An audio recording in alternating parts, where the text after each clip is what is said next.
All right, everyone. Welcome to another edition of the Good Life Small Business Podcast. I'm your host, Brian Blakely, and I am pleased to be joined today, finally, by Derek Djernes, who is the owner of Axe Holes here in Kearney. Derek, how you doing, man? I'm doing well. Thank you for having me. Yeah, we have been trying to get together for, 5-6 weeks. Yep. It's been a little bit. Between sickness and basketball and just the busyness of being business owners, it's been tough to connect, but I'm glad to finally have you on. Yeah, we're here. Yeah. So let's get to know you a little bit. What books are you reading or listening to right now? So the one right now is How to Own Your Own Mind by Napoleon Hill. Okay. And so I have a little bit of a drive here, so it's a perfect time to listen to audiobooks. I have an hour every time I go here and back. So you're a listener? Yes, yep. Well, it kind of depends. I do read books as well, but I try to utilize the amount of time that I'm on the road, and so listen to a lot of audiobooks. So what's that book about? So basically, it's just to have the right mindset as you go through things. Talks about enjoying the process, and if you have a negative mindset, you're going to have a negative business. And so, with owning your own business, there's highs and lows, and so it's challenging to always have that positive mindset. And so the book really talks about, how do you do that and how do you utilize that. Nice. So what about podcasts? Do you mix in any podcasts there? So I've started listening to your podcast. I listen to an MSP podcast, which is a managed services provider, like managed IT and those types of businesses. And then I listened to Sean Carson's podcast after he reached out. So okay. Yeah. Cool. Nice. Well, let's just get into it. Give us the story of Axe Holes. Tell us how this all got started. You and I were talking before we hit record. This isn't your only job. You've got a day job too. So just kind of talk about how things got started and where we're at today. Yeah, so for my day job, I run a managed IT company. Been there almost 19 years. And so been there a long time. It's a great job, great company, family owned, very stable. And I had a friend who started his own business 3-4 years ago now, and saw his success, and it just kind of drove me to want to do something else. And so I had that really, really good day job. I'm very blessed to have it. But I started looking at other businesses that were for sale, and what kind of drove that is with my day job, we went through a lot of acquisitions. Okay. And so I kind of understood what the process was to acquire a company. And over 24 months, I probably looked at 7 businesses, anywhere from a restaurant to a hotel to a convenience store to a parts store. And either they didn't make money or they were selling it for the wrong reasons. And to be honest with you, Brian, I got a little bit frustrated. And last September, I decided that I was just going to stop because I was just as frustrated. And the last business that I sat down with, they're like, hey, it made this much. And we sat down and we went over the financials together, and it ended up making $12,000. And he's like, no, it doesn't. And I was like, yeah. He's like, no. And he's like, it makes this much. And I was like, man, that's your gross margin. That's not your net. Yep. So I kind of got frustrated after that. And so I started to kind of flip some stuff on Facebook. And so I was on Facebook a lot, and I just happened to see Axe Holes Kearney for sale. And I didn't really think too much about it because I was like, oh, it's an axe throwing business. It's kind of like a fad. Yeah. So I reached out to him a little bit, and we started talking, and then I found this Facebook group of axe throwing venues throughout the U.S. Okay. And there's like 3,200 of them. And so I started talking to some other venues and some other bars and got to know the industry a little bit. And once we kind of went over financials, I was like, I think this might be it. Mm-hmm. And so the process was pretty quick. We started talking mid-December and closed February 1. Wow. So it was pretty quick. And that's kind of how it came about. And I took over, and he walked away, and it's been a roller coaster ride ever since. But it's been good. Awesome. It's been good. So I have a lot of questions out of that. One of them being, so this Facebook group you're in, how long has this type of business been around? It seems fairly new to me, and like you said, like you kind of considered it a fad. How long has this been around? Yeah, so axe throwing has been around for quite some time. I would say that it's really been in the U.S. the past 15 or so years. Okay. It was really big in Canada, and then it was really big in Texas, and kind of Midwest takes forever to kind of attract those different things. And so it's kind of migrated to the U.S. I have some really good friends in Texas that owns a venue, and Faxon Axes in Tennessee. And so I talk to them a lot. But yeah, it's been around a while, and it's definitely evolving. It's changing. As you can kind of see, we have static targets now. We're getting ready to do projection targets. Oh, nice. In the next couple months. And so that's super cool because it basically has a projector in each lane instead of just the targets that have the markings on them. You can play like tic-tac-toe and zombie games and duck hunter and like all these other games. We're super excited about it. And so we should get the equipment this month and hopefully get it installed in January. Nice. That's but awesome. Yeah, so it's always evolving and kind of just mixing it up and kind of creating that new buzz. Yeah. So the acquisition process, I think that's something that. So looking at the numbers, like coming into this, you're a numbers guy. Yeah, 100%. I haven't asked you that before, but I can kind of tell that you're a numbers guy. So looking at the profit and things like that. This is an early question. It's not one that I was going to ask, but for someone that's looking at maybe acquiring a business, what is one or two things that you would really stress to them that is important to be aware of? Yeah. And maybe even when you're looking at the numbers, what are some of the key things that you were looking at when you were looking to purchase a business that either made it a definite yes or no?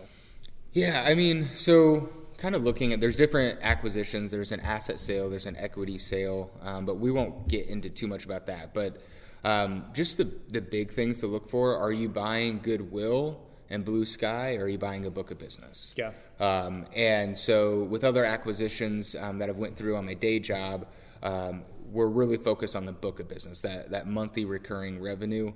Mm-hmm. With a business like this, or kind of a side business, I would say that's not my full-time job. There was a lot of goodwill, and there is a lot of blue sky in buying something like this.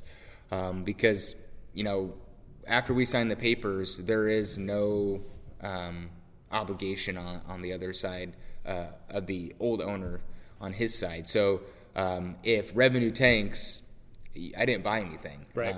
So be super, super careful if you're not buying a established book of business. You work in the insurance world. If you buy an insurance company, you're buying that book of business. Right. And so I think that's super important.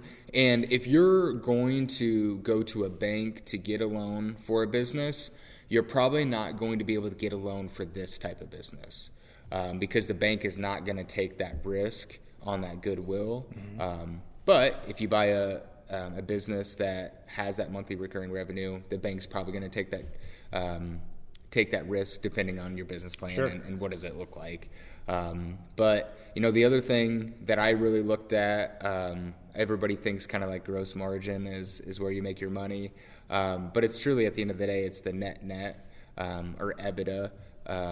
And some businesses sell for 1 times EBITDA, some sell for up to 14 times EBITDA. For those who don't know, what is EBITDA? Yeah, so it's basically everything before taxes and taking out things like whatever you pay yourself. So basically, it's what the business truly, truly makes at the end of the day. And there's all different types of evaluations and stuff that a business goes through. But yeah, so you'll hear EBITDA a lot. EBITDA, right? TA. EBITDA, yeah. Yep. Sorry. No, you're good. Yeah. Yeah. So, but yeah, I mean, so those were a number of things that I was looking at.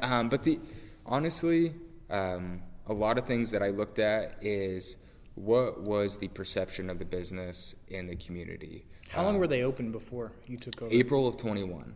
Okay. April of 21. And so, it hasn't been established too long.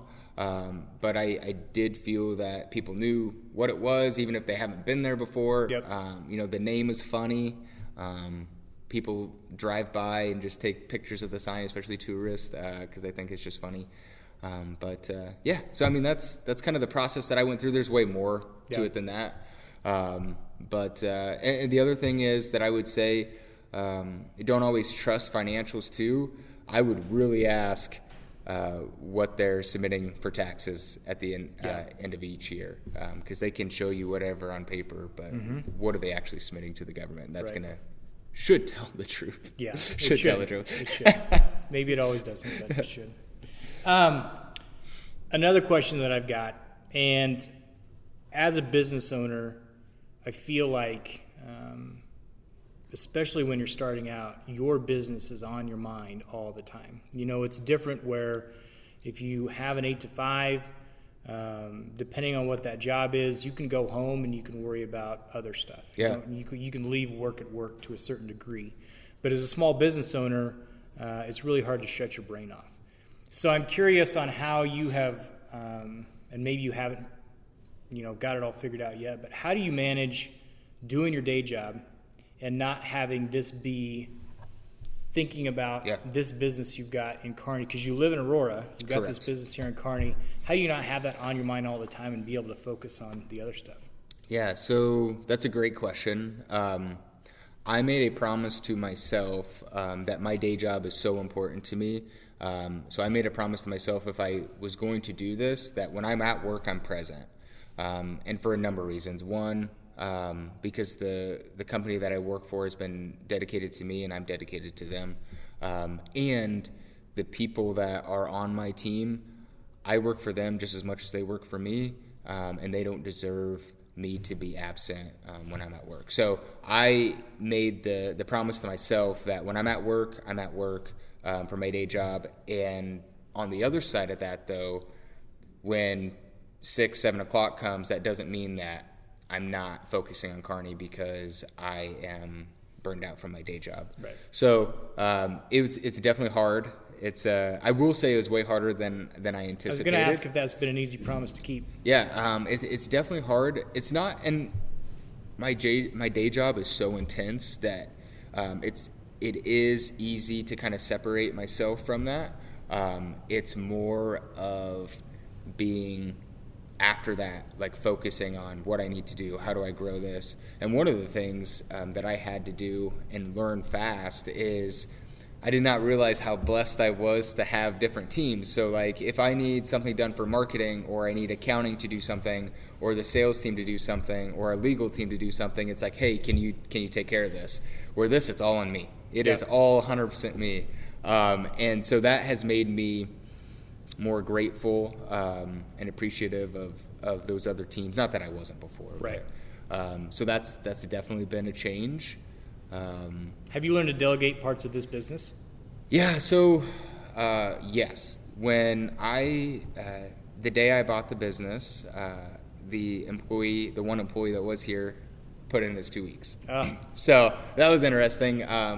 But luckily I met with him and we worked together the first night. And by the end of the first night, he's like, hey man, you're really fun to work with. Like I'm going to stay here. And I was like, sweet. I was like, thank you, Joey. So yeah, I mean, Joey was with us up until September. So he's here with us 7 months, and he was here 6 months before that. And the only reason he left is he had an opportunity to work in a field that he's going to school for. So fully supported him, said, do it. This is low priority. That's higher priority. So, but since then, we've hired 3 great people. And Drew, that helps run the Runza by the interstate, Drew Miska, he's since came on board, and he's helping me run things, and he's a stellar guy. Really, really smart, very process-oriented. And so just kind of building that team has allowed me to delegate a lot of things that I needed to delegate before, where it was just kind of all on me. But one of the things that I wanted to do is change the culture at Axles. So the culture was a little bit of give people crap, and there was just some jokes that were made that I didn't really love. I love to be super sarcastic. I love to be funny. I love to treat people with upbeat kindness. That's my whole thing here. Treat people with upbeat kindness. So it did take a little bit to change that culture, and we've gotten raving reviews on it. Like there was a group sitting over here last weekend, And they're at the very end, they're like, "You're the owner, aren't you?" And I was like, "Yeah." I was like, "How'd you know that?" She's like, "Because I read on the reviews that you're always smiling and you're always super happy, and so I knew that had to be you." Nice. So that has felt good to kind of change the culture a little bit and the perception of what Axles is and who we are in Kearney. But I kind of went on a rant there. No, that's good. But anyways, yeah. So I mean, delegation has been huge, and I'm super excited about the team that we have, and it's going to help. Kind of like you and I were talking about before this podcast, how what you're trying to do with your business, it's going to help me take Axles to the next level, because now I can focus in different areas rather than the day-to-day just operations of just physically being here to run it. It's better to do it up front. Like if you can, when you have made an investment financially in something, I'm sure that was difficult because you want to have control because you've invested this money and you want to make sure that it goes. But if you can delegate at the beginning and let go of that control, it's freeing and it's better in the long run, but it's difficult to do. Yeah, agree. Yeah. So, do you look forward to being able to? So, is it just the weekends really where you get to come up and be here? Yeah. So I'm here usually Friday nights, Saturdays. Usually never here Thursday. So we're open Thursday evening, Friday evenings, Saturdays, and Sundays. Okay. And so I'm usually here Friday night, Saturday, sometimes Sundays. Drew usually works on Thursday. Thursday is kind of our slower night, but it's a prep night. And so we go through and change all the boards on Thursday night and get ready for the weekend. And but yeah, so I'm here quite often. I'm trying to be a little bit better of not working 7 days a week for 9 months at a time. Yeah. But it's hard for me not to do that. Do you enjoy coming the drive up here on a Friday night, Saturday morning? Yeah. So, everybody's like, "Oh my gosh, I can't believe you drive that far." But to me, it doesn't feel taxing because it allows me to wind down from my day job and kind of mentally prep for what we're doing here. And it just gives me just kind of some alone time to think, and so I enjoy it. It hasn't worn on me yet. It may someday, but I don't mind it. Nice. So, what's your favorite part about this whole thing? The people that I get to meet. Just like you and I were talking about kind of your story before this. I love just meeting new people, and I love that I can impact and influence the energy and somebody's attitude. Sometimes we'll have people come in and they're not in a great mood, and they may not even be so nice to us, but by the time they leave, they're smiling and they're having a good time. And this is a good place to take out your frustrations. Yeah, aggression. Yeah. Take out. We have a lot of people that work in the medical field come in. We have a ton of teachers that come in and take out their aggression. We have a group of elementary teachers that come in a lot. And the stories that they tell me is just crazy. I get it. But anyways, so to be honest, Brian, I just love the people. Yeah. So, is this what you thought it would be when you got into buying it? Oh, gosh, I'm trying to remember what I thought it would be like. It's definitely way harder than I thought it was going to be. What I didn't realize was at my day job, I'm very high energy, I'm very positive, but I'm also very genuine and authentic at my day job. So I'm not like that fake happy person that's just like bouncing off the walls. But I did not realize the highs and lows of owning your own business. And so it's changed my mindset a little bit, I would say. But at the end of the day, the company that I work for my day job, we have 10 separate companies. And what this is teaching me, it's real life experience to run more than just one company. And so, if I ever get that opportunity to run two of the companies that I work for my day job, this is like perfect real world experience. So I'm trying to enjoy the process and learn as I go, and know that I'm going to stub my toe and that's going to be okay, and I'll figure it out. And just continue on. Is there one thing that's been more difficult than what you thought? Like the financial part of it, or the marketing piece, I guess? And that's one of the other questions. What do you wish you were better at? Yes. So this is a perfect question. So I am great talking to or marketing business to business, because that's what I live every day. And so I have done a great job of building relationships with local businesses here in Kearney to build the book of business of doing team building events, company parties. I feel I have done a great job of that because that is what that's my go-to. Because I can talk to a business owner, I can relate to them, I understand what they're looking for. I am not great at marketing to the regular consumer. And so we kind of have 3 different target audiences here. We have our organizations and businesses that do team building events, company parties. We have our party side that does bachelor parties, bachelorette parties, birthday parties, whether it's adults or kids. We do a ton of birthday parties. But then the normal consumer that's walking in off the street or just looking for a date night or going out with friends and stuff. I've had a hard time marketing to that person because I don't know that consumer as well as a business owner. I've been doing the business side for 19 years, and so that's definitely been a challenge for me.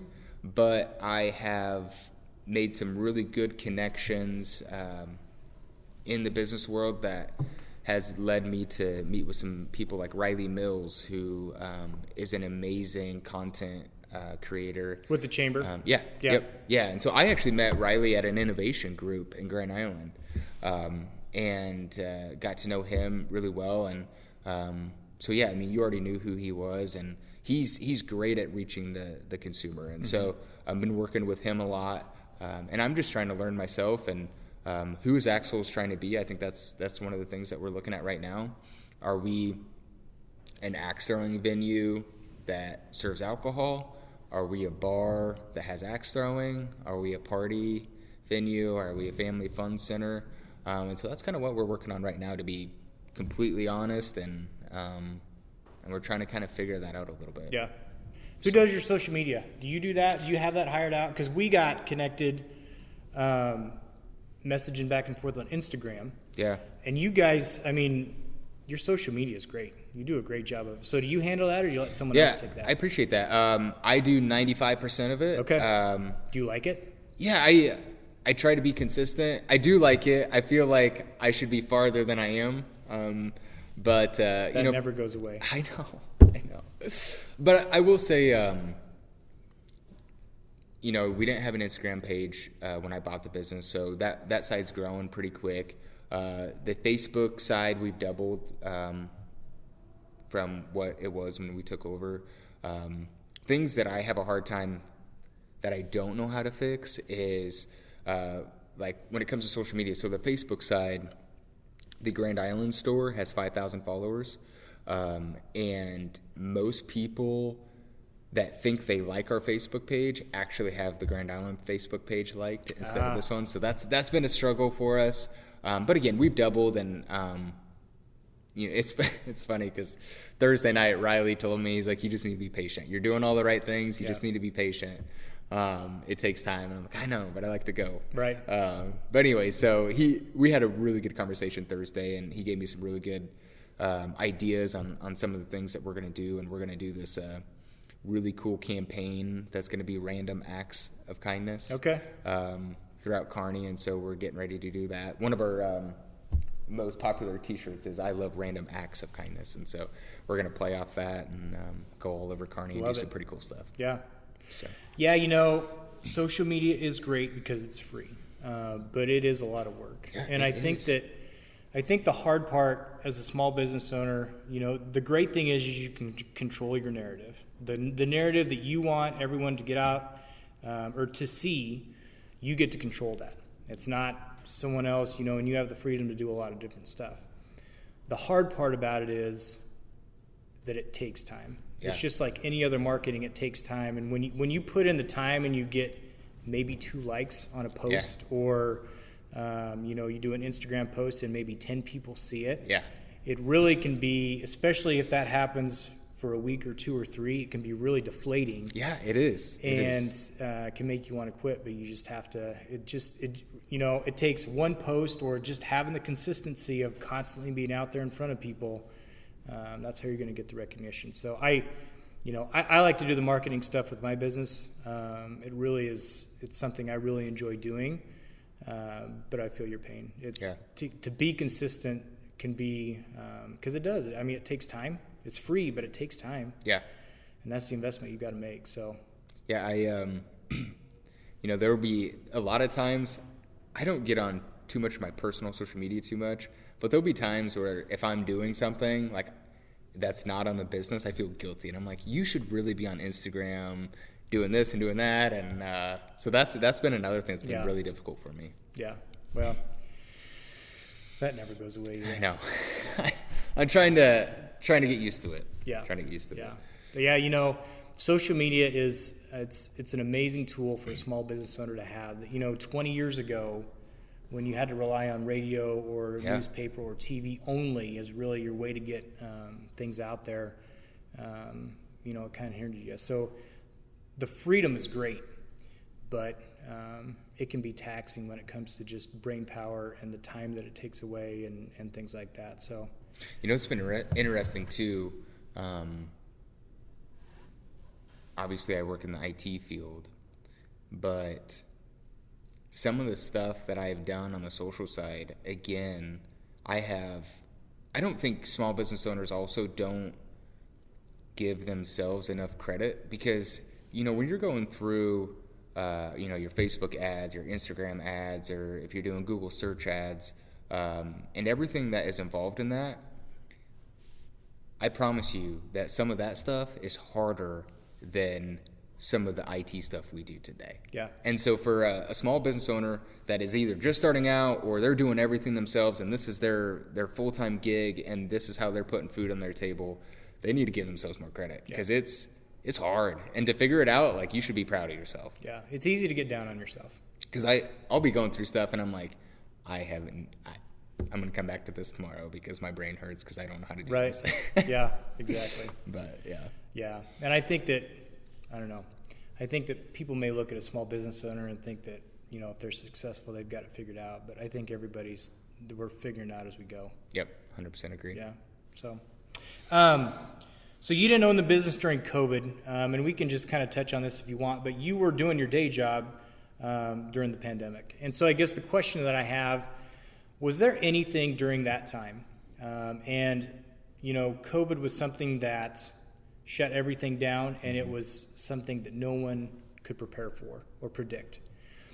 Was there anything in the back of your mind when you were taking over this business that you're like, okay, maybe something that you took from your day job that you've brought to this business, or maybe something where, okay, if something like that were to happen again, I need to be ready for it? Is there anything that you have done to maybe prepare for that, or just something that's been in the back of your mind? Yeah, I have thought about that, especially, when there was some hype, 6 months ago that they may be shutting things down again. Mm-hmm. There was a small group that was kind of spreading that a little bit.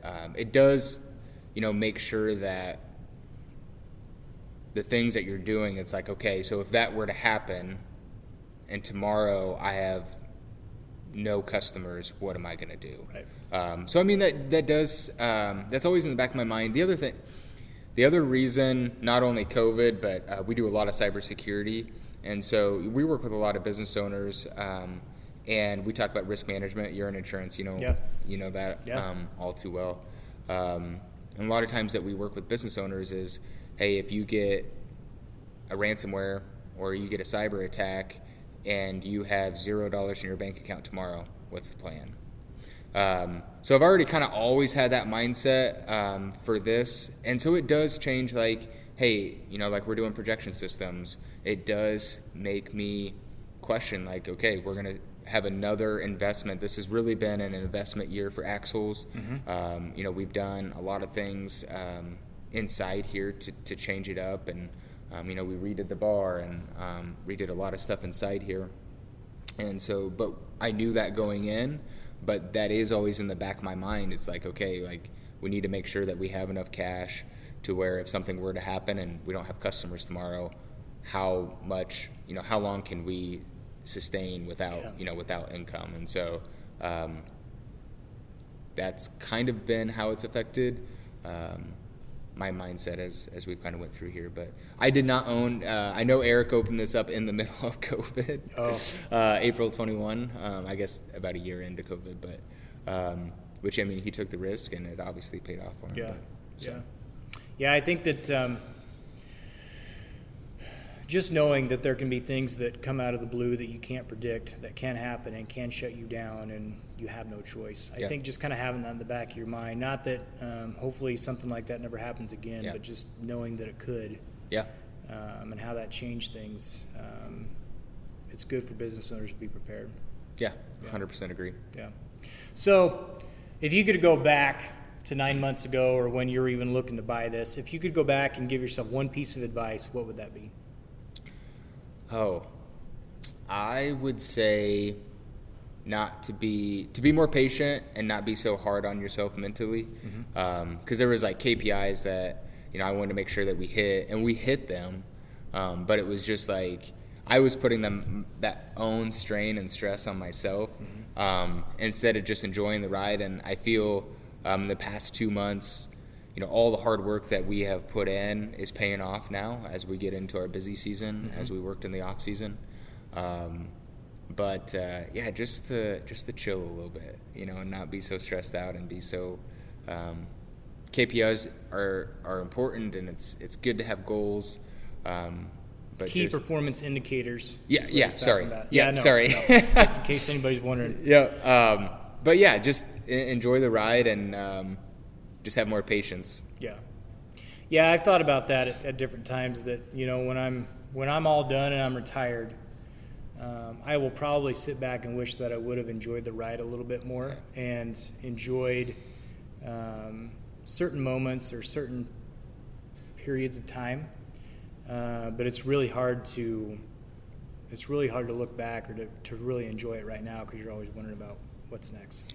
Somebody said something to me and a while back, and talking about when you retire, and they put it into perspective, and it's changed my mindset because it was a little bit depressing to hear. And so what they said is, I'm 34, and they said, so when you're 60, think about when you're 60, and think about your favorite season. My favorite season's summer. I love being outside, and my body's not built for cold. So, so they said, pick your favorite season. Okay, summer. And they said, okay, now how many summers do you have before you're 60? And it's like, I have 26 summers before I'm 60. And so that's changed my mindset a little bit. It's like, you got to enjoy life now. Like 26 doesn't seem like, that 26 summers, like that's, and then all of a sudden, I'm not saying 60's old, but if you're not careful, life passes you by too quick. Enjoy it now. So you've got an employee from your day job, or one of your employees here, they come to you and they say, Derek, I want to start a business. What one piece of advice would you give them? Just do your due diligence. You said I'm a numbers guy, and that is true. Just take your time in the process. Don't make a quick decision. And then I would say, go to other people that have done the same thing and ask what they have learned. Like one of the big things that a guy that owns a bunch of scooters told me is look at the tax returns and make sure that matches. And that was we were sitting in his office, and I was like, Todd, that's brilliant. And I was so focused on these financials, and everything ended up being fine. But that was just something that I was thinking about. So many things. I was thinking about legal and the purchase agreement and everything throughout the acquisition process. And I was like, whoa, the accountant that showed me all the information, I should probably double check what they actually filed to the government. And anyway, so Todd gave me some great advice. And so I would really just suggest taking your time, being super diligent, and talking to others that have done the same thing, because there's going to be something that you didn't think of. And the other thing is, too, worst case scenario, and I know I'm simplifying this, but if you buy a business and you fail, at least you tried. Yeah, it's like That's kind of how I look at this. It's like in 5 years, if I look back and I'm like, well, that didn't work. Cool. Yeah. What's on to the next thing? I guarantee you in that 5 years, I learned something that is going to set me up for success on the next thing. Yeah. I don't know if you've read $1 Million Deals. But anyway, it's a great book. But he basically failed over and over, and then now he's a billionaire, and he took everything that he learned on the things that he failed and applied them to what he's doing now. So yeah, I 100% agree. I've said it before with different interviews. Not knowing, I think, is worse than if you start a business and you end up having to close. At least Yeah. And you learn something from that. And if you have to go back and do another job or you start another business, you're going to do things differently and you're going to have that experience. Yeah. But to go through life and always wonder what could have been, that is worse than having to close down a business, in my opinion. I don't wish regret on anybody. Right. That's the worst. Yeah. Yeah, absolutely. All right, man. How can we find out more about Axhol's website, social media, giving you guys a call? How do we find out more? Yeah, so you can go to our website. It's axholskearney.com, and on Facebook, it's Axhol's Kearney. Make sure you search Axhol's Kearney. Same on Instagram. And, we're open Thursday evening, Friday evening, Saturday from 2 to 10, and Sunday from 1 to 6. Awesome. So this has been a lot of fun. Yeah, I appreciate you having me on. Absolutely. Pleasure to meet you. It's great to hear your story. I wish you nothing but the best. Thank you. And I'm sure you'll do great, and appreciate the time. Thank you, sir. Thanks, Derek. Yeah.